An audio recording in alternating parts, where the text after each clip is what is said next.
morning. Good morning. I decided to come back. It's Friday morning and I wanted to say hi to everybody and I wanted to talk about something that's absolutely essential to growth. So if you're joining me this morning, I know it's 7 o'clock. You probably just woke up and you're going, what's this guy doing in my feed at this time? Shouldn't he be in bed?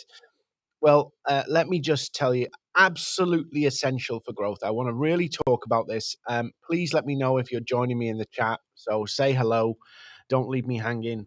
Um, Look, having done what I've done for like 20 years, I've spotted something that just is a recurrent thing.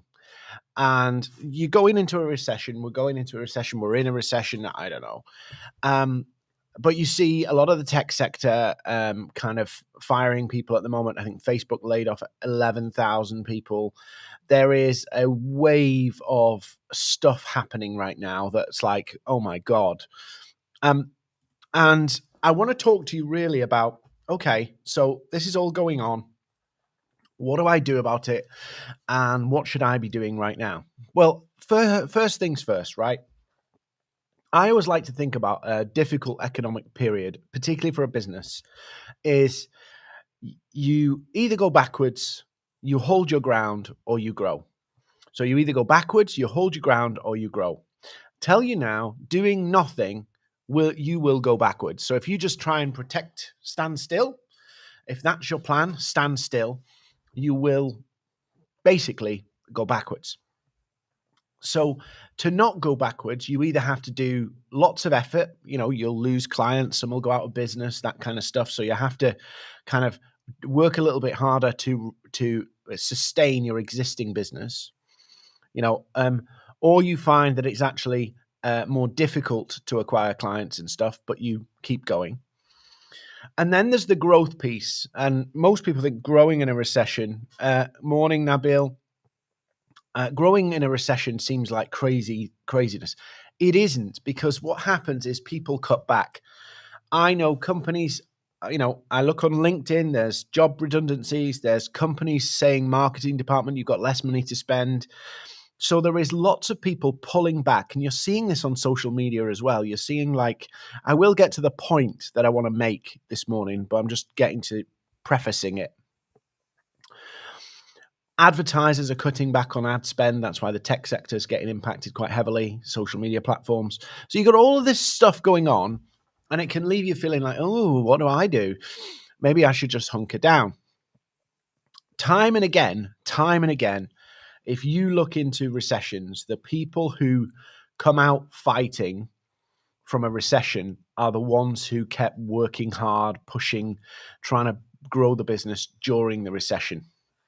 The ones that struggle coming out of it are the ones that basically have kind of battened down the hatches and ride out the storm, just hunker down and hibernate.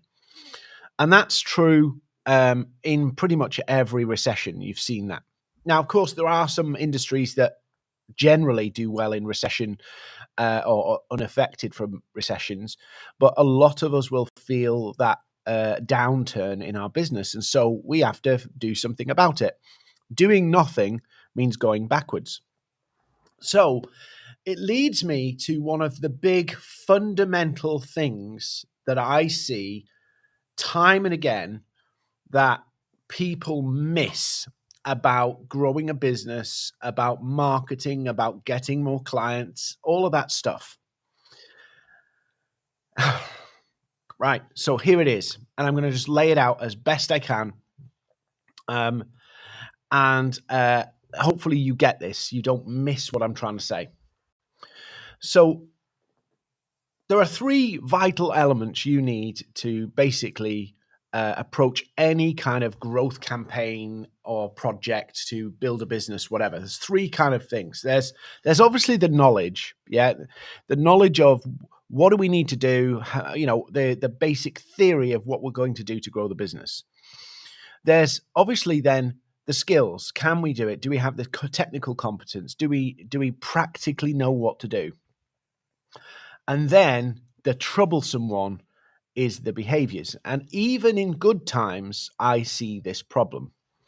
The problem for many people in growing the business is it's actually in the behaviors, the way they approach. Richard's got an interesting one. The US seems to be, well, the US doesn't seem to be as affected, but that's generally true because it's the world's most powerful economy. But I think there is some doubt as to whether the US is in recession or not. But what I'm trying to get at is, time and again, I see the behaviors, and I don't just mean literally, doing things, people's bad attitudes, or I mean the way people think about growing their business is flawed. I see people talking themselves down. So, in other words, they start a plan and then they kneecap it by because of bad thinking. They don't think through it clearly, and so they end up writing the marketing campaign for themselves. In other words, they're marketing themselves rather than the target customer.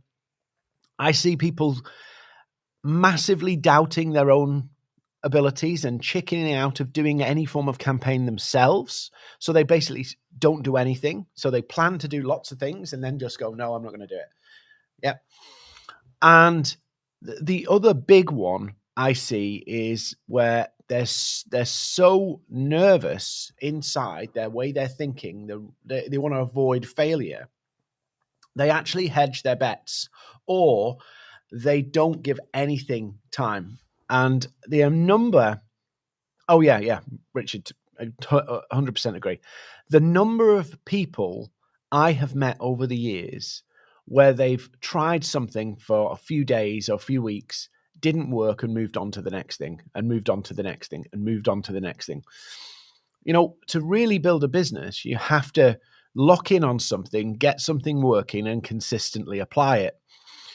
But lots of businesses have this mindset problem, effectively, in the behaviors, the way they think. It influences the way they implement, the way they operate. And what happens is that half of their growth plans, half of their marketing campaigns get scuppered. So it's not just about most of the knowledge you can get from Google. You can go and Google anything. The expertise of implementation, the skills to implement it, on the job stuff practically, that's something you can actually learn. So those two things are actually quite straightforward. Knowing something and then learning the skills, or having the skills, or obtaining the skills to actually implement that. They are easy. The hard one is the behaviors, which is about how you think about it. And because, cheesy saying, but it's true, the way we think about it influences what we do.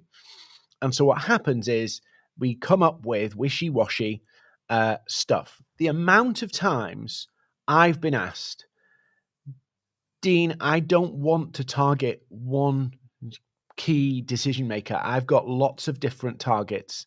How can I target them all at once? And it's not from a point of view of we've got an objective, we need to hit all these audiences. It's from the I don't want to lose out. I don't want to miss out.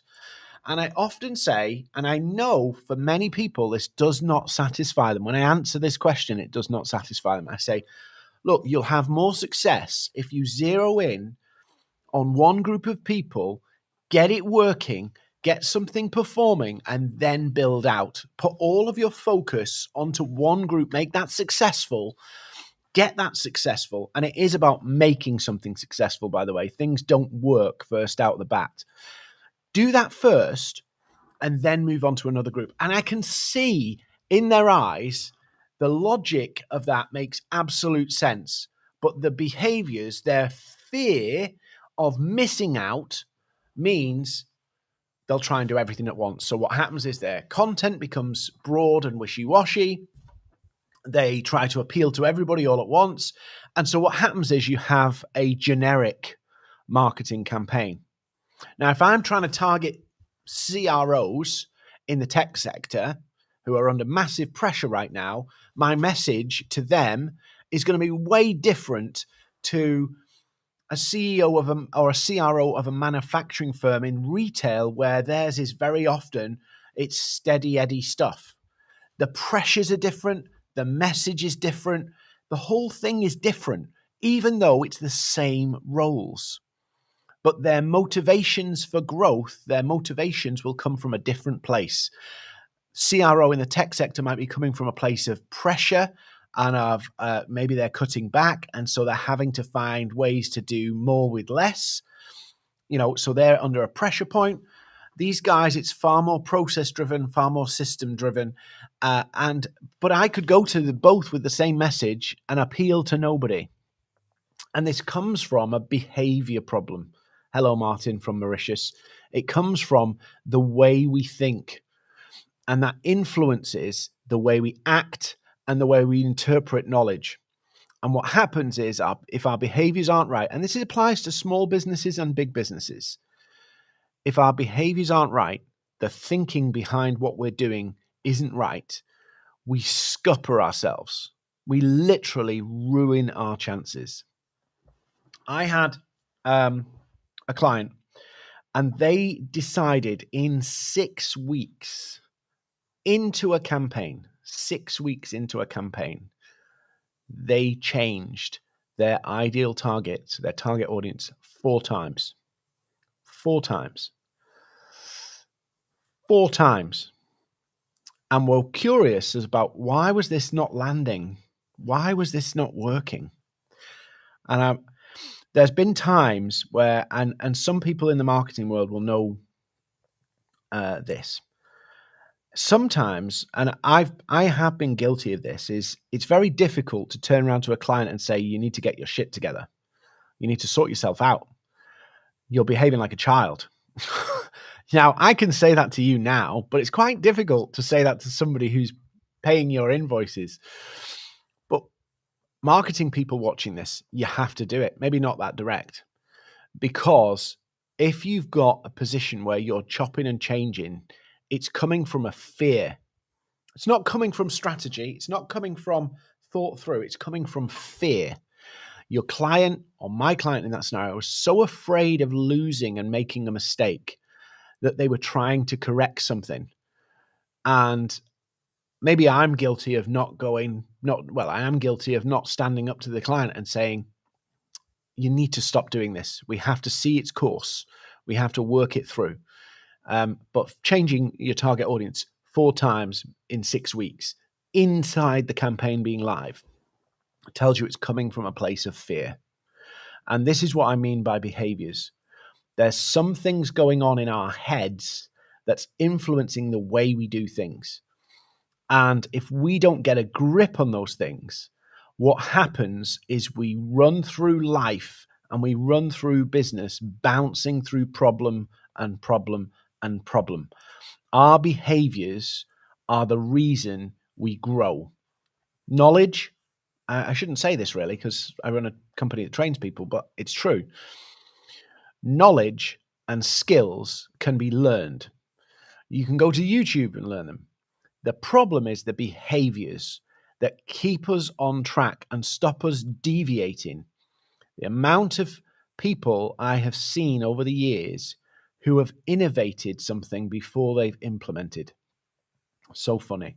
It's not funny. It's tragic, really, but it's funny when you realize that somebody's trying to improve a campaign before they've even launched a campaign. And what happens is you end up, I've seen this so many times. I should see a therapist for this stuff. So what happens is plan is created. Plan is tweaked, of course, which is natural. Plan gets bigger and bigger and bigger until it collapses. Yeah, the weight of the plan becomes too much to deliver, too much to implement, too expensive, too complicated. For any business to grow, you've got to have a simple way to generate revenue and profit. A simple, systematic, repeatable way to generate revenue and profit. That's it. And if you have not got that, right, the first thing that's happened is you've probably tried lots of things and nothing's worked, so you're kind of like reluctant to sink into anything. I can remember when I first started on LinkedIn, and I went for it on LinkedIn, and I was like, is this going to work? Is this going to pay off? And I really wasn't sure, to be honest with you, whether it would or it wouldn't. But I had to go, I've got to make it work. I really have to make it work. There's no ifs, buts, or maybes. It's like, if I'm going to go on this channel, there's back then there was 500 million people on there.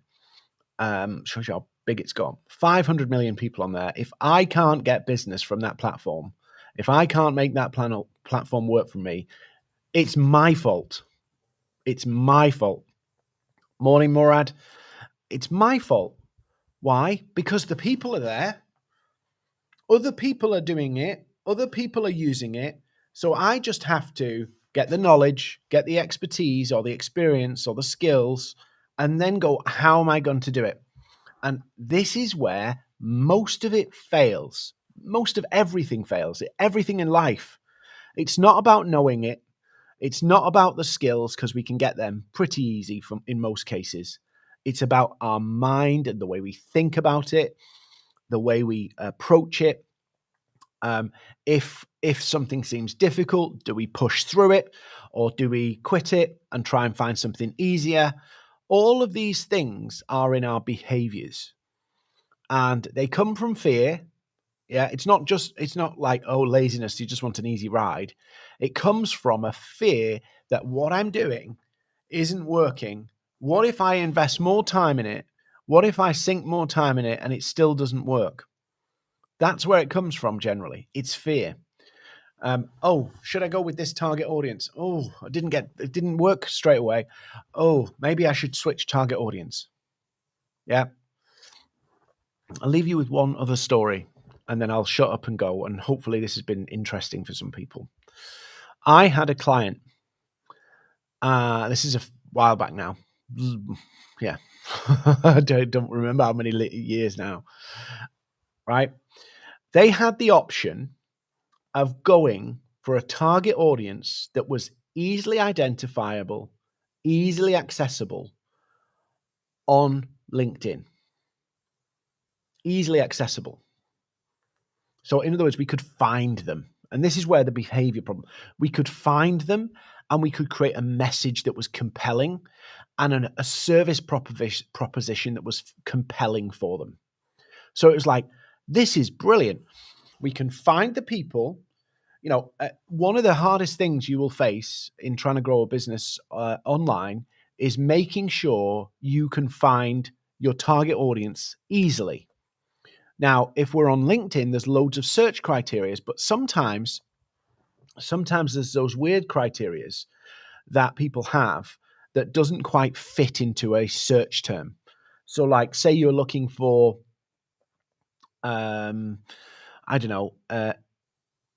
CEOs who have imposter syndrome. You can't find that, right? So you have to kind of compromise in the fact that if you want to target CEOs, maybe one of the logical things to do is target new CEOs, because they might feel, oh God, what have I got, man? First time CEOs, but it isn't quite the same. So anyway, this client had the option of targeting a very clear, easy accessible, easy identifiable target audience, which gave them a very clear message and a very clear service offering. But they were convinced that this other group of people over here that were identifiable, but one of the criteria that would make the whole thing viable in their service proposition was unidentifiable. And what they were looking for was companies over 10 years old of a certain size, and they needed to be certain size at a certain time. Yeah. So in other words, it's like, I want to find a CEO called Andy who has imposter syndrome on a Tuesday morning. Just think of it like that, right? So I said to the client, I said, you need to be careful here, because basically you can't find that criteria easily. It's very difficult, and it will take a lot of human research. And if you miss it, if your timing's wrong, there's no pitch. It's not like, oh, the timing's wrong, come back to us in 3 months. It's like, no, it's done. If you go down this route, there is one moment in time you can reach this person. And I said, you are setting yourself up for a very difficult sell. Whereas over here, it might not be as sexy looking at this group. You've got this group over here, big number of them, easily identifiable. We can easily message them. We can easily build out a service proposition that would add value. You'd probably get repeat business, whereas these people wouldn't get repeat business. That makes sense to me because there's a big pool to play with. You can find them. Yeah. Guess what they did? Guess what they did? They went for that group of people, right? That group of people. The CEOs called Andy who have imposter syndrome on a Tuesday, right? We can't see if they've got imposter syndrome. We can't see if it's Tuesday. We can't see if they've got it on a Tuesday. We can find the Andy CEOs. So it was like, this is tricky. And then they wondered why this was impossible. And then I referred them back to my email and said, look, I told you this was a terrible idea. But that comes from behavior. It comes from poor thinking. It comes from bad thinking influencing the decisions you make with the knowledge and the skills. So the skills and the knowledge are impartial. They don't have an opinion. But what happens is the behaviors are influenced by your opinions, your thoughts, and the way you think. So if you're fearful, that will influence the behaviors, which applies then to the knowledge and the skills. Skills, knowledge are impartial, agnostic to all of that stuff. You deploy them how you deploy them. It's the bit before that. And most growth plans, most plans to acquire new customers fail up here, not here. So hopefully that's been helpful. If we're not connected, guys, and you're watching this and I haven't put you to sleep on a Friday morning, please do come message me, follow me, all that kind of stuff.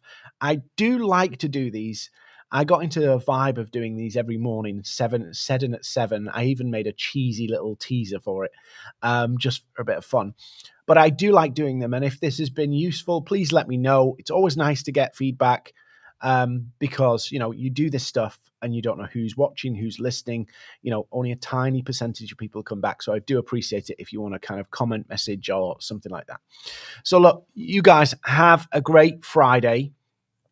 I'll try and come back next week and do this again. But remember this: knowledge, skills, behaviors. The behaviors are the key to growing a business. Dean's strategy helped me find clients. I created clients for my business with this program. It works. My connections have grown, my reach has grown, my views have grown, and actually so has my business revenue.